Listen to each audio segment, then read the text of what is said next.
What's up guys, it's Breakshift, and I've got an update on the pure Diabellstar deck from earlier. It's not quite pure at this point. I've added in some new engines, or just one really, but I just thought I would go over the new version of the deck here. I'd like to quickly talk about some of the other variations that I thought about and that some people suggested, which I didn't end up going with, and then I've got a handful of replays to show you.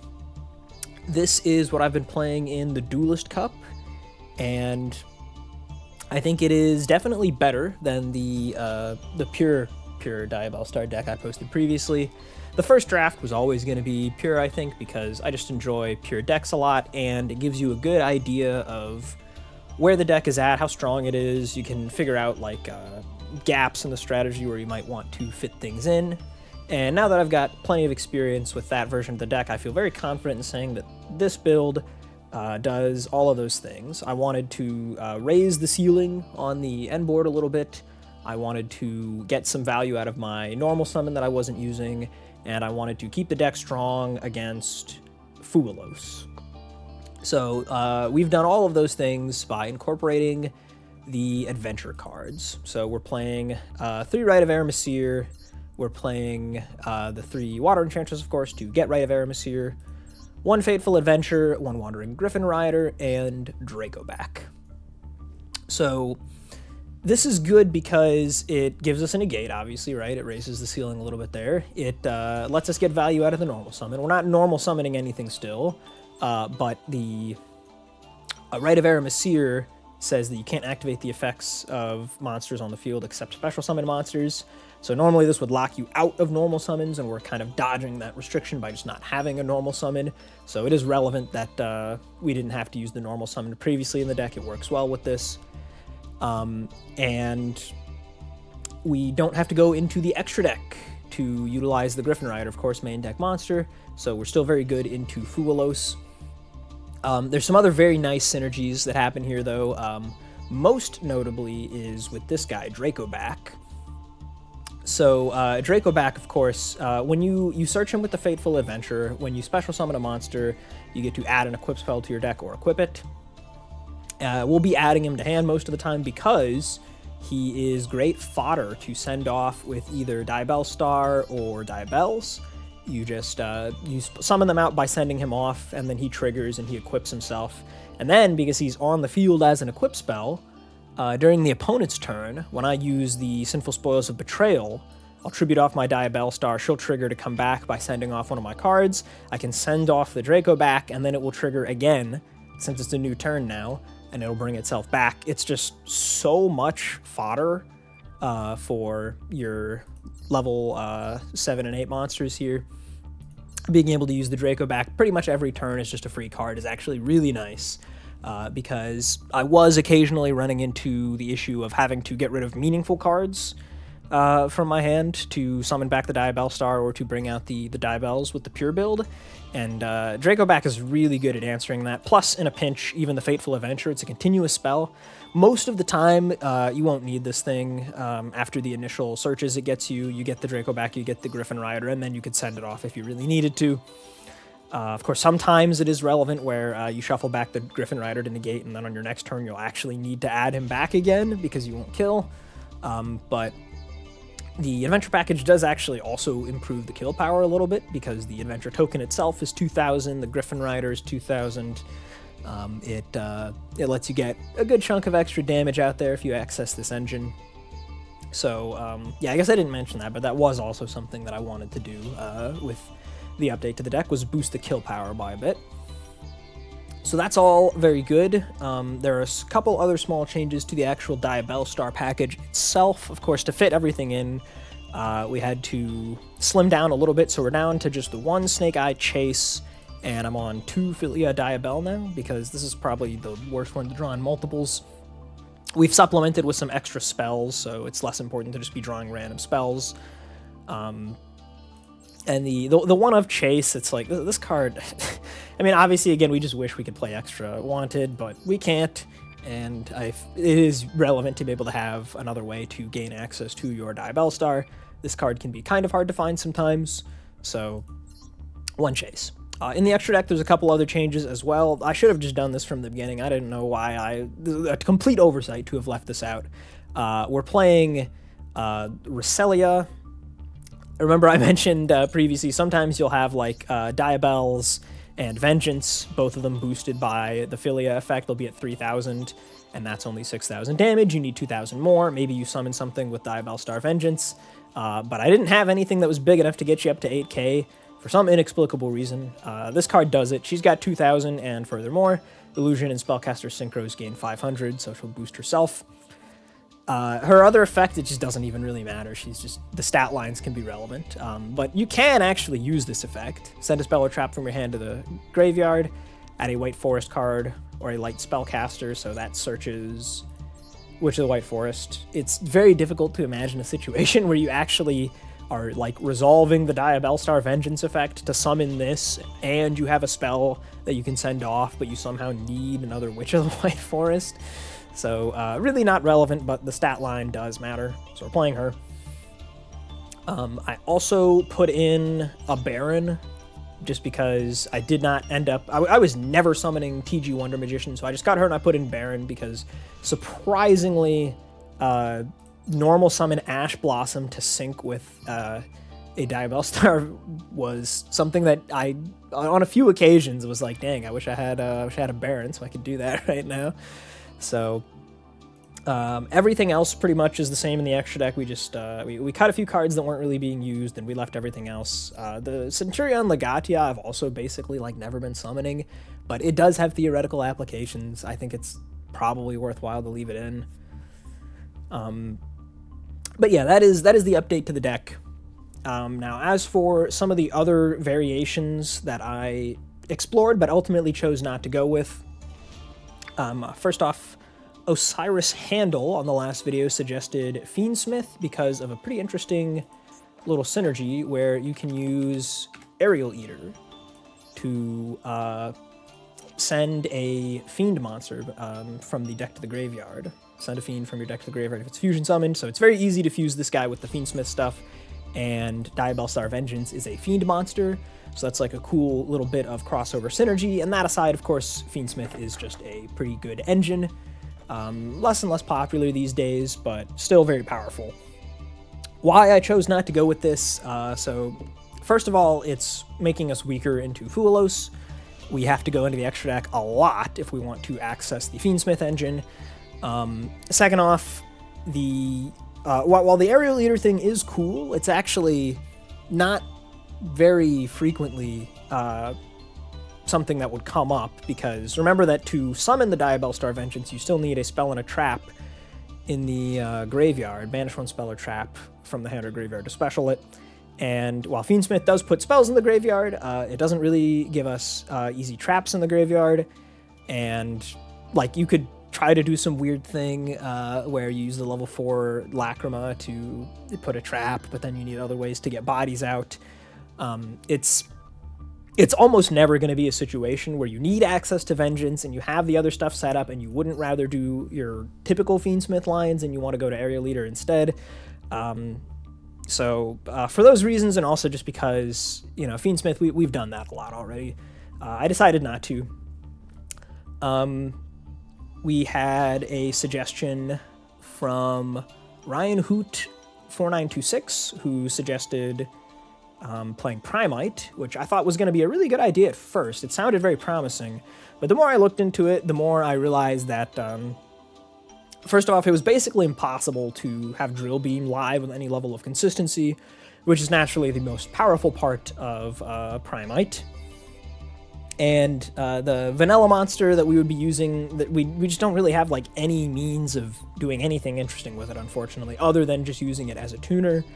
But if we're using it to make a synchro, then we're synchroing on our turn, and that means that we're going to have to get rid of one of our 8s usually, because like, if we get rid of our 7, the Diabellstar, then that means we're not getting her floating effect, which we care about a lot, and we won't have her available to send off for Betrayal, so we wouldn't be able to use this negate necessarily. If we're using Vengeance, that's going to cut down on our disruption a lot, because we're not having her pop and the free to summon of the tuner monster anymore, which is another disruption. So, like, theoretically, we could be using it with Diabells, but again, it's starting to get kind of specific now, where we need exactly Diabells and the Primite Engine, and they both go off, and we don't end up needing her protection effect. It was just not as consistent as I was hoping it would be, unfortunately. Not a bad idea at all, of course. None of these ideas that I'm mentioning from commenters were bad. They were all pretty reasonable, pretty good, but just didn't end up panning out. The last one that I want to talk about was a suggestion from Ale Specto, which was to use some Witchcrafter cards and Magician's Souls / Illusion of Chaos, and as well to include the Sus card, this thing, which is target an illusion or spellcaster you control, return it to the hand or extra deck, and then special summon an illusion or spellcaster from your graveyard. And if it's sent to the graveyard to activate a monster effect, you get to set this card. So this card is definitely pretty interesting. Being able to use Magician's Souls to cycle through extra copies of spells or things that we just didn't need and get more draws is cool. Being able to dump the Diabellstar straight from the deck is kind of neat. Susurrus is an interesting card, but these are not like very consistent or reliable. You don't really have like good one-card combos with these kind of things, unfortunately. The Susurrus itself is unsearchable unless you're using Diabellstar to set it. It's a quick play, so you can't use it on the turn that you set it, unfortunately. So you could like send it from the field with the souls or something. It's just getting very specific to pull that off. But this was a really creative and interesting idea. I guess there's one other thing to mention, though, which is the Regenesis version here. This one was... It wasn't exactly a suggestion, but Dan Versius just mentioned that he was playing it with Regenesis, and I thought, hey, actually, I like Regenesis a lot, and I definitely see the synergy here, so what would that look like? This is what I came up with as a Regenesis Diabellstar deck. Of course, we're still on the cash tier of monsters because Unicorn is, like, the best thing for Regenesis. This card's crazy. And we've added in 3 Diabellstar, 2 Vengeance, and 3 Diabells as monsters with 2500 stat lines, which is, of course, relevant for your Regenesis Archfiend having another thing to reveal so that you can summon him. That's the biggest issue with Regenesis decks always, is you need to be able to reliably trigger your Archfiend, and it can be somewhat surprisingly difficult to just find enough good 2500s. But I think this actually does it pretty well.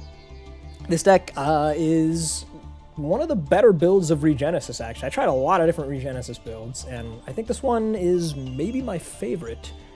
The only reason that I'm not showcasing this is because it is mostly a Regenesis deck. The Diabellstar stuff is much less consistent with all of the room we have to make for the Regenesis cards and the Unicorn and all that stuff. So, like, they're good when they show up, but there are plenty of duels where they just don't show up at all, and you're just playing normal Regenesis, and that's plenty good. Obviously, it's nice that the Regenesis cards don't have to go into the extra deck. The one pain point I have with this is that the Regenesis Code, which is one of the best Regenesis cards, completely locks you out of the extra deck until the end of the next turn. If it was just for one turn, that wouldn't be a problem at all, but because it's until the end of the next turn, that stops you from getting the free tuner with Diabellstar Vengeance, and that actually sucks a lot. So, either way, I do think that this is a pretty good deck. I enjoyed it, but I played so much Regenesis recently, and I wanted to move on to focus on this, the new stuff here.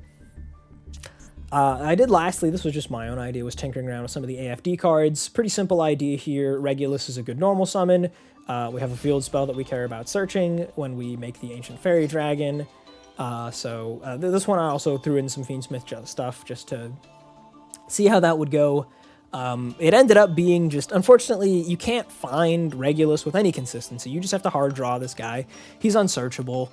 You have to play the bricks. You don't want to see the Spore. You don't want to see the World of Spirits. So it's like, we've got 3 starters and 2 garnets. That's not all that great. If you've already found the Diabells or the Witch of the White Forest card, then there's no good backup field spell to be adding. You do have to go into the extra deck multiple times, of course, if you want to do AFD and then level it up into something like the Crystal Wing. So this one was not it. I did not really care for this version. But the adventure build I thought was actually quite good. I just cleaned out all the gems from the Duelist Cup earlier today using this deck, so that got me up to level 19. I usually don't bother grinding to 20 because I don't actually care about the second stage. But we've got a handful of replays here, so let's go ahead and watch some of those.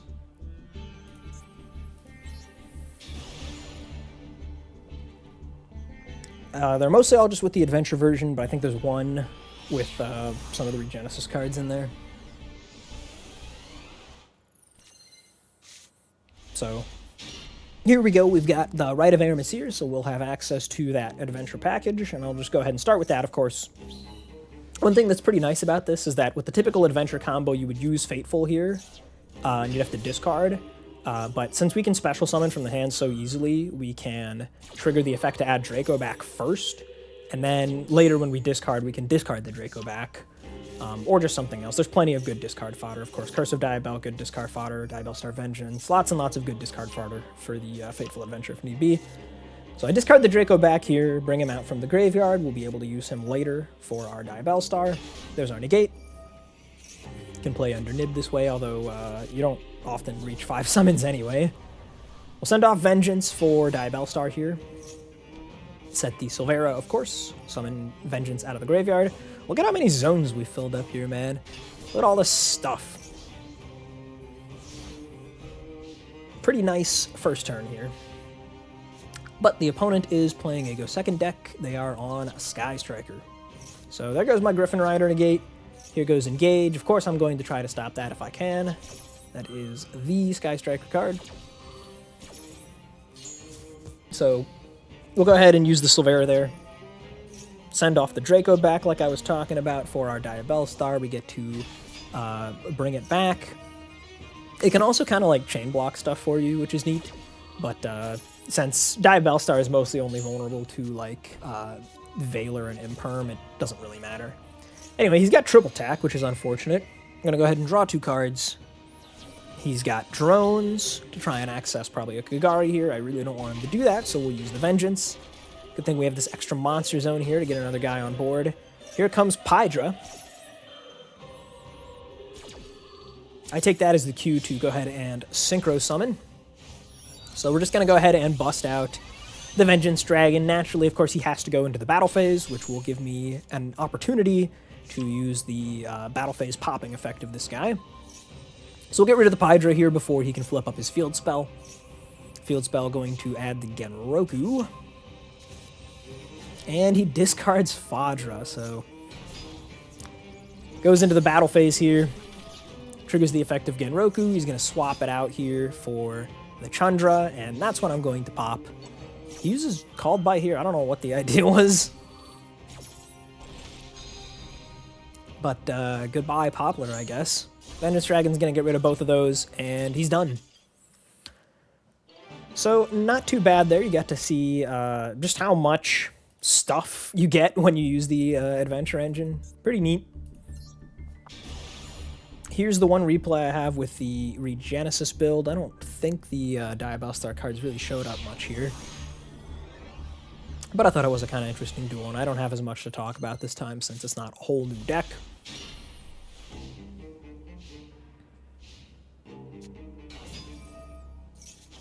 So the opponent is on Monarchs. Now I'm going to be honest, I have no idea what kind of stuff you're supposed to be doing with the new Monarch cards. If I remember, this guy was playing like Vanity's Fiend, which is probably a pretty good thing to be doing. He doesn't have any extra deck, so he's going to have access to, I think, what, Erupt is the one that that floodgates the opponent if you don't have any extra deck cards. Anyway, you can see there he sent the Majesty's Fiend to the graveyard.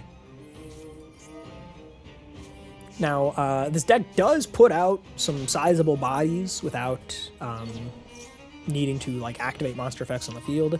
And it is kind of nice that a lot of the Monarchs have that 2400 stat line, and our guys have 2500.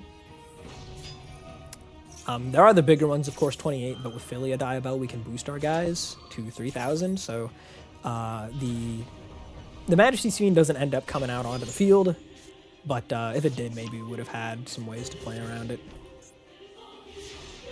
Because he can, like, summon the stuff on his turn and things like that.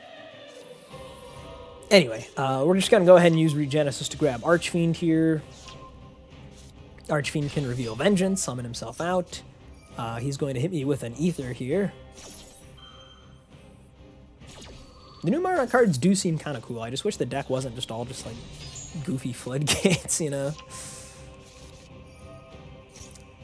Anyway, we'll chain code here. So we're definitely going to be running into that issue of Vengeance not being able to summon a tuner. But we got Sage on the board now, so that's our negate if we need it. Gonna go ahead and activate to add Diabells. Send off the field spell, get her down. I'm gonna dump our curse. Yeah, I had to cut down to 1 curse to fit everything in with this version of the deck, which is a bit of a shame because Curse is one of the most fun cards if you draw it. Being able to just pop all of your opponent's face-up cards if you have 2 or more Diabell monsters. Very fun, but unsearchable, so you just have to hard draw it if you want to use its on-field effect instead of just dumping it with Diabells. And that is no longer possible, of course, when we're just playing the 1. But it had to be done in order to just have enough room. I'm going to negate the Caius here. I really don't want my Vengeance to get banished. I do have another one in the hand, so it wouldn't be the end of the world. But I'd much rather keep it on the field for now, so I can clear out some more of his stuff.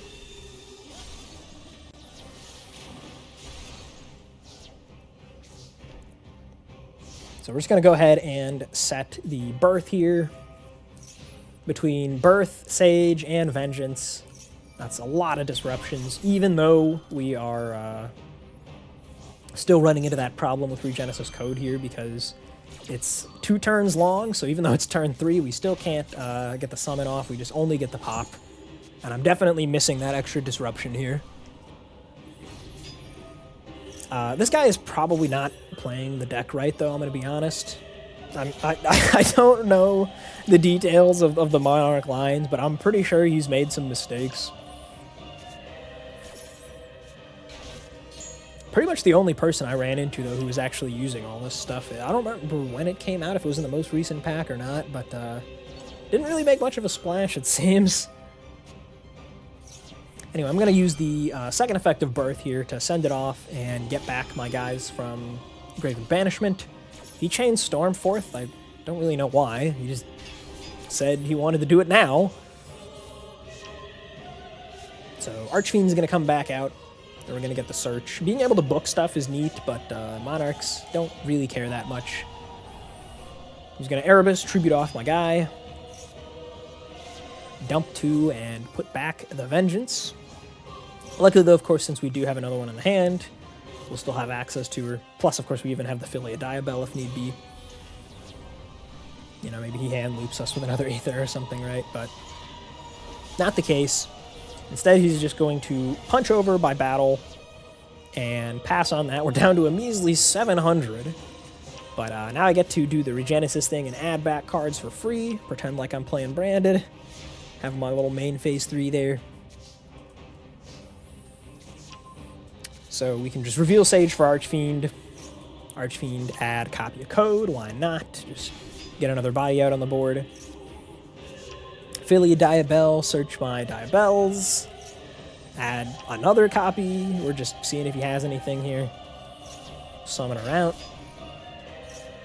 We'll just dump Silvera because we don't play any extra copies of Curse. Not that it would even matter because both of our... we already have access to both Vengeances. And he doesn't have enough. That's going to be plenty of damage, so he'll scoop it up. So there you go. That's the one look I have for you at the Regenesis build. It was pretty fun to play. Definitely enjoy the Regenesis gameplay style, and it fits nicely with the Diabellstar. They're kind of on the same wavelengths.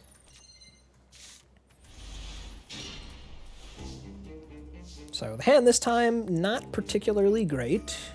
2 Diabells and a Vengeance. Don't love that. but at least we have the best starter for adventure.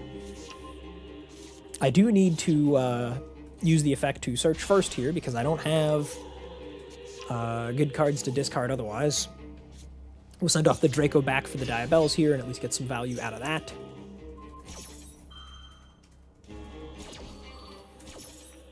So there's an instance where you could actually be chain blocking with Draco back, right? If they had like an Ash for your Diabells or something. But I'm pretty sure this guy does not have the Ash because it didn't toggle when I used my Fateful. We're going to go ahead and bring out the Vengeance. Get our boost and set Imperm. So it's a kind of humble board. We just have Griffin Rider negate, Diabellstar pop and summon, and our Imperm, and the opponent is on Mitsurugi. So I'm going to just go ahead and negate the prayers as soon as I see that. I really don't want him to get access to Habakiri if I can help it. Gets to add a spell, and he adds Magatama. And unfortunately, he is playing triple attack, but he chooses to look. Definitely not the right choice here. I don't have anything worth taking. Then he's going to activate Mitsurugi Ritual, dump from deck, because he has in hand already a monster to summon. So here comes Murakumo. Murakumo going to blow up my entire field, but of course I've got the Diabells, so she will protect us. Very handy. Love that protection effect. It comes up a lot more often than you'd think. Anyway, here comes the Night Sword Serpent, and he gets to add back Ritual. My field is not destroyed, of course. He's going to activate the Ritual, and I am going to kill Murakumo here. He's going to make me discard, and that's perfectly fine. I will happily trade my Diabellstar Vengeance here to get my effect through. We summon out the Poplar, and Mitsurugi Ritual resolves that effect. He's going to try and pop with Magatama, but I can just dodge out of the way, of course. So Poplar going to sync off. Bust out the Vengeance Dragon. And now he is down to just one card remaining and can't do anything with it. So there you go. Beat a Mitsurugi deck, not too bad. Here is another replay against Mitsurugi. I'm sure you guys have been experiencing this too, but holy cow, man, it's just Mitsurugi is everywhere. I really don't enjoy playing against Mitsurugi personally. But anyway, here's our opening hand. This time we've got the Snake Eyes Chase showing up for the first time, although it's not going to be super relevant in all likelihood, right? We should already have access to our Vengeance because we drew Curse of Diabell on the hand that we can send off, and we have White Witch. Unfortunately, the opponent is going to hit us with Max C. Not a ton I can do about that. The Fulos obviously not a big deal, but the Max C very much is. I'm going to dump the Curse of Diabell and find my way towards Vengeance. But he gets the Dominus Impulse here, so that is going to put a stop to that.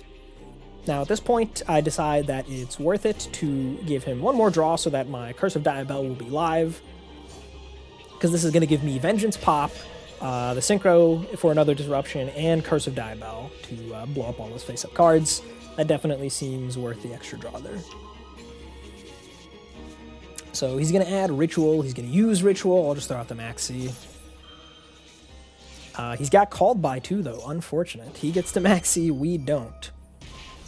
At this point, I'm just going to go ahead and use my Vengeance. I want to get out the Poplar. So Maxi, I'm not going to resolve. Ritual will resolve. He's going to dump from deck to summon this guy again, Murakumo. Once again, of course, the Raigeki effect is not going to work because we have White Witch. He's going to get his other triggers. Night Sword Serpent summon itself out. Adds Habakiri. And then he's going to reveal Habakiri. We summon, we tribute. We're going to add back the Ritual. Here comes the second Ritual use. I'm going to activate Curse of Diabell at this point. Once again, of course, I do have to discard because of Murakumo, but we've got to resolve this Curse of Diabell. So we blow up everything. Ritual gonna tribute from hand.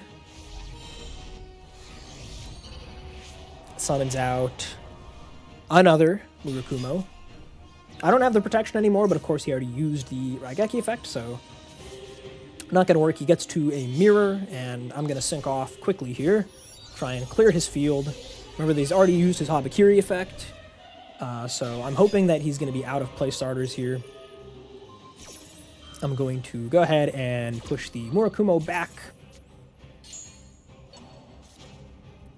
Mirror is going to summon from grave. And if this is all he's got, then we're in okay shape. He gets to add the Great Purification. And then he actually goes into a Typhon, which he, I mean, it's a pretty good Typhon here, right? Like, I know everybody usually says this card just loses the game for you, but it's very strong in this instance. Luckily, even though I have my life points, I'm still able to survive, and we top deck a really great card, Witch of the White Forest. We'll grab our Diabells, send off, summon her out, dump the Silvera so that we have a little bit of protection in case he tries to use the Great Purification at a bad time. But he doesn't go for it here. We're just gonna... Well, I mean, I guess he can't at the moment, of course, but anyway. We can pop it with Vengeance. Poplar actually gets to use his effect to place cards in the back row. Kind of funny. I don't think it's going to matter at all, but we can do it. Down to 550 here. But he top decks nothing, I guess, and he's going to pass on that. We can swing in for game here.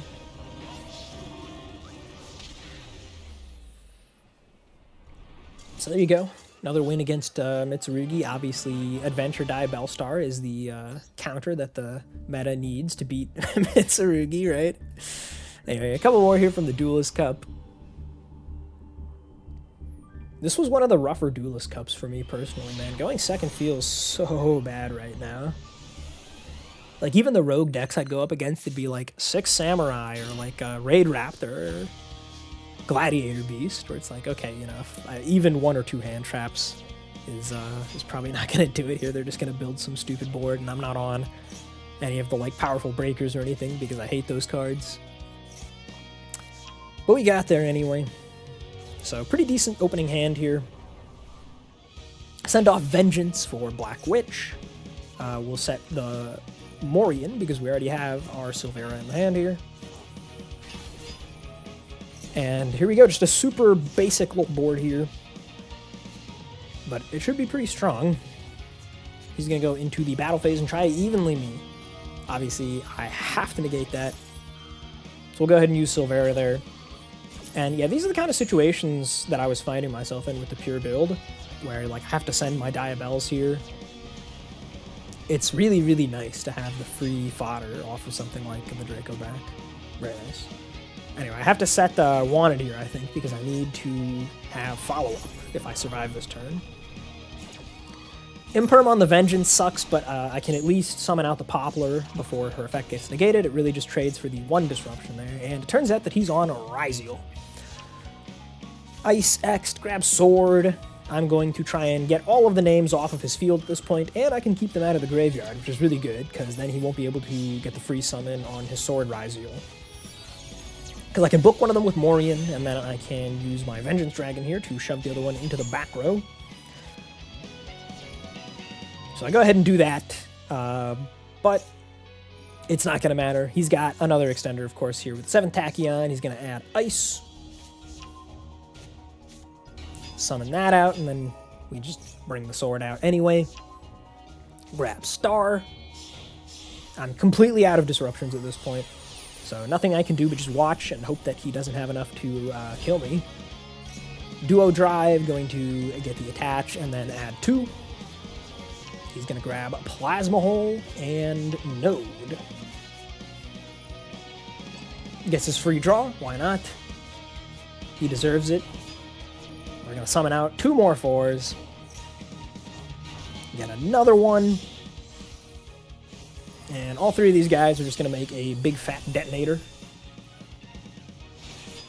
But luckily for me, his disruptions here are all pops, and he did not crash into my White Witch here, because he doesn't know about her protection effect.